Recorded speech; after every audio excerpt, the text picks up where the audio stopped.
So guys এখন চলে এসেছি প্রায় বাড়ির সামনে। তো এখন একটু খাবো ফুচকা, খুব খেতে ইচ্ছে করছে, দেখেই মাখছে আমার, দেখে একদম জিভে জল চলে এসেছে। তো কখন ভাত খেয়েছি, খেয়ে গেছে এখন তো ফুচকা খেয়ে খিদে মেটাবো, বুঝলে তো।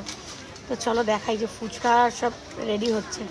সো এই যে ফুচকা মোটামুটি মাখা কমপ্লিট হয়ে গেছে না, মাখা কমপ্লিট দেখতে পাচ্ছ, মানে এক গামলা আলু মেখেছে, এই ধারার ধার শেষ হয়ে যাবে। এই যে টক জল, তো কার কার দেখে জিভে জল আসছে বলো।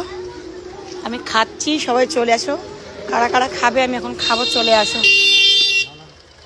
হ্যাঁ ঝাল দাও একটু। তো এখন ধনেপাতা দেওয়া হচ্ছে, লঙ্কা টঙ্কা দেওয়া হবে। তো চলো ঝটপট করে এখন আমি ফুচকা খাবো। জিভে তো জল চলে আসছে, মাখতে মাখতে আমার জিভের জল চলে আসছে। ফুচকা দেখে কার কার জিভে জল এসেছে অবশ্যই কমেন্ট করবে, আর হাত তুলবে, তাদেরকে খাওয়াবো আমি ফুচকা।